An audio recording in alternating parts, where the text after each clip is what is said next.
మీరు డబ్బు కోసం పనిచేస్తే ఎప్పటికీ ధనవంతులు కాలేరు.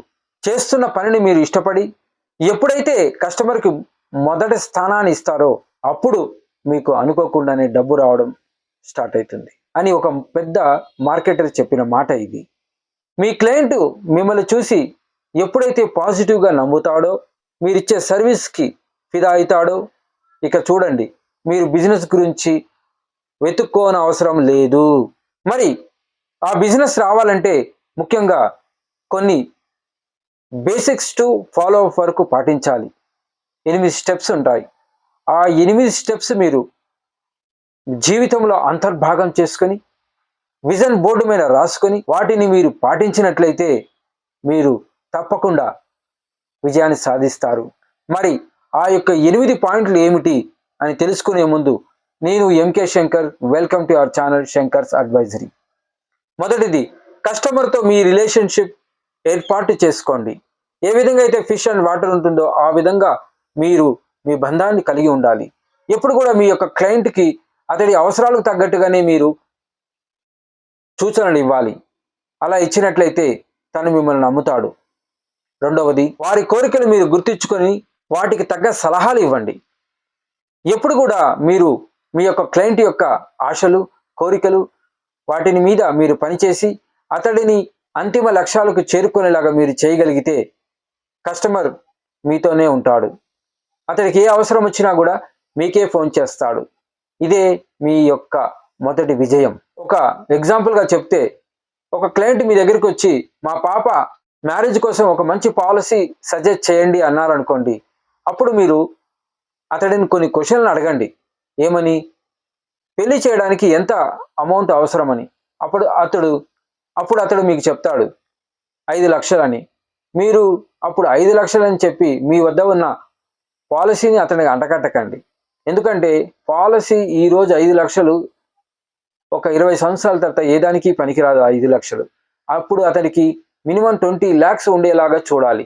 కాబట్టి ఆ యొక్క సందర్భంలో మీరు అతడితో 25 లక్షలకి టర్మ్ పాలసీ తీపిచ్చి మిగతా పైసలని సిప్లో పెట్టిపించి ఆ రోజు 20 సంవత్సరాల తర్వాత అతడి చేతికి ఒక 25 లక్షలు వచ్చేటట్టు చేయగలిగితే అప్పుడు అతడు మిమ్మల్ని గుర్తుపెట్టుకుంటాడు.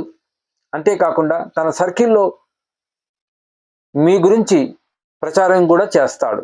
మూడవది, ప్రతిరోజు అప్డేట్స్ ఇవ్వండి. మీ క్లయింట్ ఉన్నత స్థాయికి ఎదగడానికి వారి యొక్క అవసరాలు, కోరికలు తీర్చుకునే విధానాన్ని మీరు సజెస్ట్ చేస్తూ ఉండండి. అప్పుడు వారు ఎదుగుతారు, వారితో పాటు మీరు ఎదుగుతారు. నాలుగవది, సలహాలు ఇవ్వండి.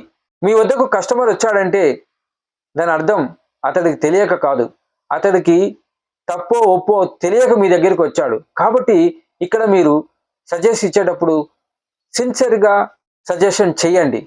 అతడు రాకపోయినా పర్వాలేదు, అతడు రాకపోయినా అతడి తరపున రిఫరెన్సెస్ నీకు వస్తాయి, అది చాలు నీకు. అతడు కూడా ఎప్పుడు కూడా నిన్ను మర్చిపోడు. ఐదవది, మీరు ఇచ్చే సలహాలు చట్టబద్ధమై ఉండాలి. మీరు మీ క్లయింట్కు ఎప్పుడైనా సలహాలు ఇస్తే చట్టబద్ధంగా, లీగల్గా ఉండాలి. లేకపోతే అతడు ఫ్యూచర్లో సమస్యలు ఎదుర్కోవాల్సి వస్తుంది. అందుకోసం మీ యొక్క సలహాలు ఎప్పుడు కూడా చట్టబద్ధంగా ఉండాలి. మరియు అతడిని కన్ఫ్యూజ్ చేయకండి, కన్విన్స్ చేయడానికి ట్రై చేయండి. మరియు ఎప్పుడు కూడా మీ క్లయింట్ను కరప్ట్ చేయకండి. ఒకవేళ మీరు కన్విన్స్ చేయాలనుకుంటే ఎందుకు కన్విన్స్ చేస్తున్నారో కూడా అతడికి చెప్పండి. ఆరవది, చాలామంది క్లయింట్స్కి ప్లాన్, ఎగ్జిక్యూషన్ టెక్నిక్స్ తెలియకపోవడం వల్ల వారు అప్పుల పాలైపోతున్నారు, నష్టపోతున్నారు. కాబట్టి మీరు మీ క్లయింట్ నష్టపోకుండా అతడికి ఎప్పుడు ప్రాఫిటబుల్ వచ్చే విషయాలు చెబుతూ మీరు అతనితో ఉన్నట్లయితే మీ యొక్క బిజినెస్ 3 పూలు 6 కాయల్లాగా ముందుకు సాగుతుంది. దీనికోసం మీ దగ్గర ఒక సరైన ప్లానింగ్ ఉండాలి. కస్టమర్కి ఏమి చెబితే వింటాడో, ఎలా చెబితే అతడు మీ మాట వింటాడో వీటిపైన మీరు చాలా చాలా జాగ్రత్తగా ఒక ప్రణాళికబద్ధంగా ముందుకు వెళ్ళాలి. ఏడవది, చాలామంది సేల్స్ అండ్ మార్కెటింగ్లో ఉన్నవారు ఒకసారి పాలసీ క్లోజ్ అయిన తర్వాత లేదా సర్వీస్ అయిపోయిన తర్వాత మరలా కస్టమర్ని పట్టించుకోరు. అలా కాకుండా మీరు మాటికి కాకుండా అప్పుడప్పుడు ఫోన్ చేస్తూ ఎలా ఉన్నారు సార్, ఇంకేమైనా అవసరం ఉందా, వారి యొక్క బర్త్డేలకు విషెస్ చేస్తూ ఉన్నట్లయితే ఆ కస్టమర్ మిమ్మల్ని ఎప్పటికీ విడిచిపెట్టాడు. కస్టమర్ మన దగ్గర ఉన్నట్లయితే మనకు డబ్బుకు కొదవ ఉండదు.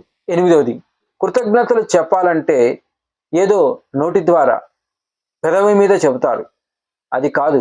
మీరు కృతజ్ఞత చెప్పాలంటే గుండె మీద చేతులు పెట్టుకొని థ్యాంక్ యూ సార్ అనాలి. అప్పుడు అతడు నిన్ను ఇష్టపడతాడు. ఎందుకంటే కృతజ్ఞత అనేది చాలా తక్కువ మంది చేస్తారు. ఇప్పుడు నేను చెప్పిన ఈ యొక్క 8 అంశాలు చిన్న చిన్న అంశాలే, నవ్వొచ్చే అంశాలే, మీకు తెలిసిన అంశాలే, కానీ మీరు మాత్రము వీటిని ఆచరించట్లేదు కదా. ఇక మీదట నుండి ఆచరించండి. ఇవి ఆచరిస్తే ఇవి చేసే పనులు చాలా గొప్పగా ఉంటాయి. ఈ యొక్క వీడియో మీకు నచ్చినట్లయితే లైక్ చేయండి, షేర్ చేయండి, కామెంట్ చేయండి. మా యొక్క శంకర్స్ అడ్వైజరీ ఛానల్ని సబ్స్క్రైబ్ కండి. వ్యక్తిగత అభివృద్ధి దేశాభివృద్ధి.